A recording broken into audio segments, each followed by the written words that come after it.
Hello guys, स्वागत है आपका आपके चैनल टारगेट प्लस पर। बेटा मैं अमित पाल। काफ़ी कमेंट के साथ जो बच्चों ने क्वेश्चंस किया था उसको लेकर के सीटेट अगस्त 2023 यानी बेटा जो आपका सीटेट का पेपर होना है 20 अगस्त 2023 को, उसके जो क्वेश्चंस हैं यानी एक क्वेश्चन यहाँ से आपको 100% मिलेगा ही मिलेगा, एक से ज़्यादा भी मिल सकता है। आप पीआरटी लेवल का देने जा रहे हो या आप फिर सेकंड लेवल का पेपर देने जा रहे हैं, तो ये क्वेश्चन जो है लर्निंग डिसेबिलिटीज़ यानी अधिगम विकार।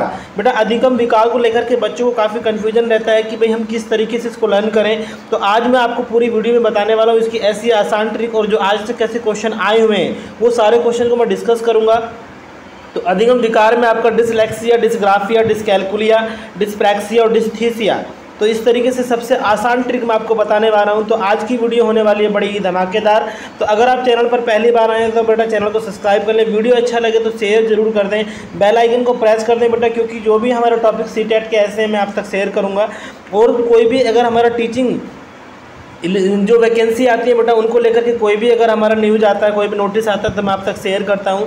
तो 2 सेकंड में कैसे आंसर दे सकते हैं, आइए जानते हैं पूरा का पूरा प्रोसेस क्या रहने वाला है। तो शुरुआत करते हैं वीडियो का, और आपको वीडियो के एंड तक बने रहना अगर आप भी जानना चाहते हैं कि लर्निंग डिसेबिलिटीज़ कैसे करनी है। तो सबसे पहले आता है कि लर्निंग डिसेबिलिटीज़ यानी अधिगम अक्षमता किसे कहते हैं। तो मैं आपको बता दूं बेटा कि सीखने की क्षमता या योग्यता में कमी को अधिगम क्षमता कहते हैं। यानी अगर मैं आपसे कहूं कि अगर आपको कोई भी काम सीखने में या कोई भी आपको अगर कोई काम सीखने की क्षमता अगर मैं कहूं या योग्यता में अगर बोलूं तो उसमें अगर कोई कमी आ रही है, मतलब उसको आप नहीं कर पा रहे हैं, तो उसको आप नहीं सीख पा रहे हैं, तो उसे आप बोलते हैं लर्निंग डिसेबिलिटीज़ यानी अधिगम अक्षमता। ठीक है। तो उसके बाद अगर हम नेक्स्ट की बात करते हैं तो इसमें सबसे पहला आता है आपका डिसलेक्सिया। तो डिसलेक्सिया क्या होता है बेटा, जो डिसलेक्सिया है आपका उसमें हमारा पढ़ने से संबंधित कठिनाई, यानी मैंने आपको इमेज के साथ दिखाया है कि जो डिसलेक्सिया होता है, डिसलेक्सिया मतलब आप पढ़ने में यानी आपको पढ़ने से संबंधित कठिनाई हो सकती है। जो बच्चा सही से नहीं पढ़ पा रहा है या पढ़ने में उसको दिक्कत होती है तो उसको बोलते हैं डिसलेक्सिया। ठीक है। उसके बाद नेक्स्ट आता है हमारा इसमें डिसग्राफिया आता है। डिसग्राफिया में क्या होता है, लिखने से संबंधित, यानी कोई भी बच्चे ग्राफ नहीं बना सकता, नाम से क्लियर होता है, ग्राफिया होता है। तो डिसग्राफिया मतलब बच्चे ग्राफ बनाने में यानी लिखने में इसका मतलब अनकंफर्टेबल है, यानी उसको कठिनाई जो आ रही है वो लिखने से संबंधित कठिनाई हो सकती है। तीसरा नेक्स्ट आता है आपका डिसकैलकुलिया। तो कैलकुलिया से तो सबसे सिंपल सा है बेटा, कैलकुलेटर से कैलकुलिया बना है, तो इसमें आप जान सकते हैं कैलकुलेटर से आप गणित ही कर सकते हैं। तो डिसकैलकुलिया में आपके गणित से जो गणितीय गणना होती हैं, यानी जो गणितीय गणना होती हैं अगर मैं उनकी बात करूं तो जो आप कैलकुलेटर से करते हैं तो जो गणितीय गणनाएँ हैं आपकी, उनकी समस्याओं को आप क्या कहते हैं, डिसकैलकुलिया कहते हैं। उसके बाद ये 3 डिसेबिलिटीज़ हो गई। उसके बाद 4th नंबर की मैं डिसेबिलिटीज़ बताता हूँ आपको। उसके बाद है डिसमॉर्फिया। डिसमॉर्फिया में क्या है बेटा, डिसमॉर्फिया कैसी स्थिति है, यानी डिसमॉर्फिया मैंने आपको दिखाया भी, यहाँ पे मोर का चित्र भी आपको दिखाया है। तो इसमें भ्रम आ जाता है, मतलब भ्रम वाली स्थिति जहाँ हो जाए, जहाँ बच्चा समझ ना पाए कि करना क्या है। यानी कोई अगर बच्चा है, विद्यार्थी है, उसको सही समझ नहीं आ रहा कि मुझे करना क्या है और उसे ये दिक्कत प्रॉब्लम क्रिएट हो रही है, भ्रम वाली स्थिति आ रही है, तो उसे आप डिसमॉर्फिया कह सकते हैं। ठीक है।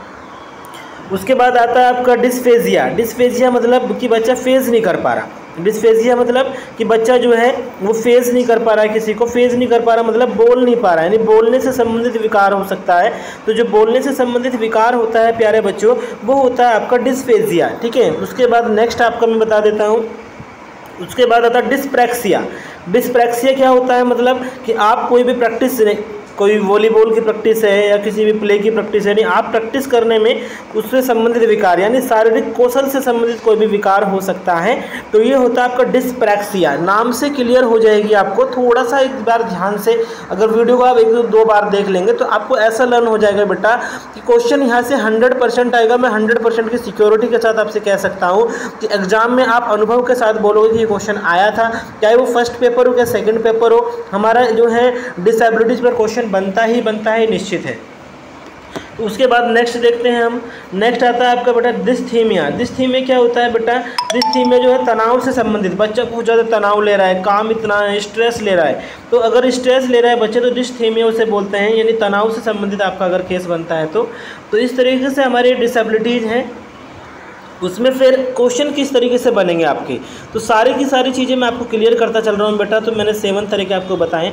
अब ये क्वेश्चन मैंने आपके सामने लाया हूँ, तो आप देखना है, यदि एक शिक्षार्थी को संख्याओं और परिकलन में समस्या हो रही है, यानी कोई विद्यार्थी है वो संख्याओं को परिकलन नहीं कर पा रहा है, एक विद्यार्थी है वो संख्याओं का परिकलन नहीं कर पा रहा है, तो उसमें असमर्थता हो सकती है।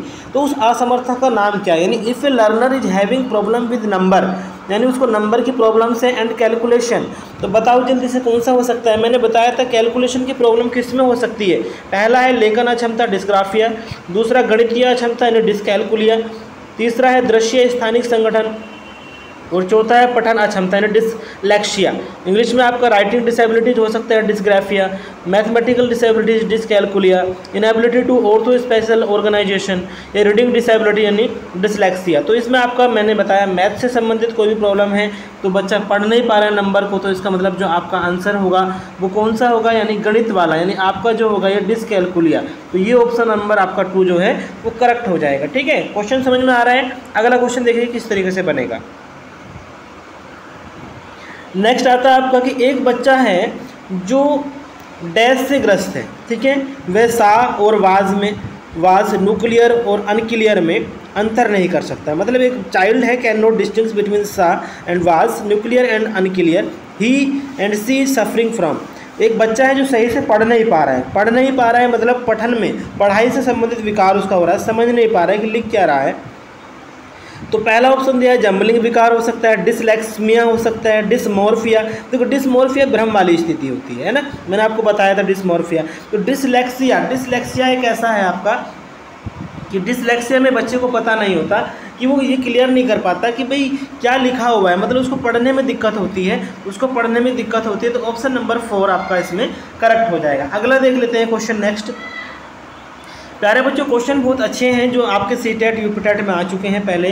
तो 2023 में जो पेपर होने जा रहा है उसके लिए मोस्ट इंपॉर्टेंट चीज़ें हैं। गतिक कौशल में अधिगम निर्योग्यता क्या कहलाती है? गतिक यानी लर्निंग डिसेबिलिटीज अगर है तो आप उसे किस मोटर स्किल में लाएंगे? तो ये मोटर स्किल में कौन सी में आएगा? डिस्फ्रेजिया। देखो डिस्फ्रेजिया में क्या होता है, बच्चा फेस नहीं कर पाता, यानी बोलने वाली दिक्कत होती है। डिसकैलकुलिया मैथ की दिक्कत होती है। डिसलेक्सिया लिखने वाला दिक्कत। डिस्प्रैक्सिया मतलब बच्चा जो है गति कौशल यानी जो कर नहीं पाता। डिस्प्रैक्सिया मतलब बच्चा जो है कोई भी गति कौशल मतलब हाथों से संबंधित कोई भी मसल संबंधित काम नहीं कर पाता, उसे डिस्प्रैक्सिया बोलते हैं। तो इसका ऑप्शन नंबर जो है वो कौन सा करेक्ट हुआ आपका? ऑप्शन नंबर 2 आपका करेक्ट आंसर हो गया। उसके बाद नेक्स्ट क्वेश्चन देख लेते हैं।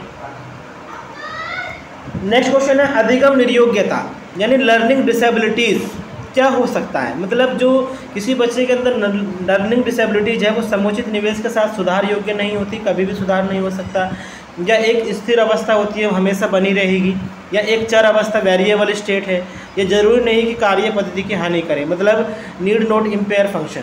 तो बेटा देखो कोई भी डिसेबिलिटीज है लर्निंग की हो तो वो हमेशा नहीं बनने वाली, स्टेबल कभी नहीं होती है, ठीक है। ऐसा भी नहीं कि सुधार योग्य नहीं होती है। तो कुल मिला के वो हमारी चर अवस्था होती है, वेरिएबल होता है, जैसे आप मैथमेटिक्स में पढ़ते हैं वेरिएबल को फाइंड करना होता है, ऐसे ही यहाँ पर ये एक हमारी चर अवस्था है, वेरिएबल स्टेट होती है। तो ऑप्शन नंबर 3 आपका जो है इसमें करेक्ट आंसर हो जाएगा। बिल्कुल प्यारे बच्चों ध्यान से समझ लेना, क्वेश्चन एक आपको अच्छे तरीके से मैं बता रहा हूँ जो पहले आ चुके हैं ऑलरेडी। नेक्स्ट क्वेश्चन देख लेते हैं। शारीरिक रूप से अक्षम बच्चों को सामान्यतः होता है, मतलब जो शारीरिक रूप से हैं, मतलब जो बच्चे जो हैं उनकी बॉडी सही से काम नहीं करती, ऑर्थोपेडागिली जो ऑर्थोपेडागिली इम्पेयर्ड बच्चे हैं वो likely to have dyscalculia mathematics वाले होते हैं। डिसलेक्सिया वो अलग है, डिसथीमिया मैंने बताया भ्रम वाले हैं। तो डिसग्राफिया ही बचा, तो डिसग्राफिया आपका क्या होगा, इसका करेक्ट आंसर होगा डिसग्राफिया, यानी ऑप्शन नंबर 3 आपका करेक्ट आंसर होगा। तो नेक्स्ट क्वेश्चन देखते हैं। नेक्स्ट क्वेश्चन है विकृत लिखावट से संबंधित लिखने की योग्यता में कमी किसका एक लक्षण हो सकता है। मतलब विकृत लिखावट मतलब deficiency in the ability to write, बच्चा लिखने में असमर्थ है, बच्चा लिख नहीं पा रहा है, तो उसका जो ये लक्षण है किस में जाएगा, तो डिस्प्रैक्सिया, डिसकैलकुलिया, डिसलेक्सिया नहीं होगा, आंसर होगा डिसग्राफिया। तो जो आंसर होगा आपका वो क्या होगा, इसमें डिसग्राफिया होगा, यानी डिसग्राफिया में लक्षण आपका आता है। तो जो सारी चीज़ें मैंने आपको बताई हैं स्टार्टिंग में, वो सारे के सारे अगर आपने डिसेबिलिटीज़ पढ़ ली कि वो कौन सी इसमें आता है आपका, तो आप ज़रूर कर सकते हैं, क्योंकि 7 तरह की होती हैं। 7 के 7 अगर आप 2 से 3 बार अगर देख लेंगे एक बार तो गारंटी है बेटा 100% क्वेश्चन आपका नहीं छूटेगा, मैं पक्का वादा करता हूँ आपसे, क्योंकि बहुत मेहनत के साथ वीडियो को तैयार किया गया है। उसके बाद नेक्स्ट क्वेश्चन आपको दिखा देता हूँ। भाषा अवबोधन, बच्चा जो है भाषा सही नहीं बोल पाता, उससे संबंधित विकार है। तो चलाघात यानी अप्रैक्सिया, पठन वैकल्य यानी डिसलेक्सिया, वाक संबंध यानी एस्पेक्सिया, और भाषाघात यानी अफेजिया। तो अफेजिया बेटा मैंने आपको बताया, बच्चा फेस नहीं कर पा रहा, बोल नहीं पा रहा, तो उसमें क्या होगा आपका भाषा अवबोधन से संबंधित जो होगा, यानी ऑप्शन नंबर 4 भाषाघात, यानी ऑप्शन नंबर 4 आपका करेक्ट आंसर रहेगा। नेक्स्ट क्वेश्चन आपका आता है, निम्नलिखित में कौन सा विकासात्मक विकार का उदाहरण नहीं है। विकासात्मक विकार उदाहरण नहीं पूछा है, यानी following are the example of development disorder except, किसको छोड़ करके, है ना, आत्मविभव ऑटिज्म, प्रामस्तिक घात यानी सेरेब्रल पैलेसी, उसके बाद आता है पर अभिघातक तनाव यानी पोस्ट ट्रॉमेटिक स्ट्रेस, न्यून अवधान सक्रिय विकार यानी attention deficit hyper activity disorder. तो बेटा इसमें जो है आत्मविभव जो है वो विकासात्मक में बच्चे का विकार का उदाहरण है, ठीक है। उसके बाद आपका जो है प्रमस्तिष्क भी है, न्यून अवधान भी है, पर अभिघातक तनाव, बच्चे तनाव में अगर रहेगा तो उसका विकास नहीं हो सकता। बच्चा तनाव में है तो बच्चे का विकास कभी नहीं होगा, क्योंकि बच्चा टेंशन में रहेगा, बच्चा जो है स्ट्रेस लेगा, तो बच्चा स्ट्रेस वाली पोजीशन विकास की नहीं हो सकती, ये आपको ध्यान रखना है। तो बच्चे का जो है ये ऑप्शन नंबर 3 आपका करेक्ट आंसर इसमें होने वाला है, ठीक है। तो इस तरीके से मैंने पूरी बातें आपको बताई, जो भी हमारा अधिगम विकार की समस्या थी, जो बच्चे कमेंट्स कर रहे थे कि ये बहुत ज़्यादा प्रॉब्लम क्रिएट कर रहा है, मैंने उन्हीं को ध्यान में रखते हुए बेटा वीडियो तैयार किया है। और मुझे पूरी उम्मीद है, पूरी आशा कि आपको वीडियो अच्छा लगा होगा, और अच्छा लगा हो तो वीडियो को शेयर जरूर कर दें बेटा। और अगर आप चैनल पर पहली बार आएँ, चैनल को सब्सक्राइब कर लें, वीडियो को लाइक कर लें, बेल आइकन को प्रेस कर लें। तब तक के लिए खुश रहिएगा और मुस्कुराते रहिएगा। और भी कोई टॉपिक अगर आपको लगता है CDP के अंदर आपको नहीं आ रहा है, तो उसको भी मैं आपको एक्सप्लेन कर दूँगा, आपको इन शॉर्ट ट्रिक में बता दूँगा। तो तब तक के लिए आप मेहनत करिएगा, खूब अच्छे से पढ़ते रहिएगा, मुस्कुराते रहिएगा। Take care.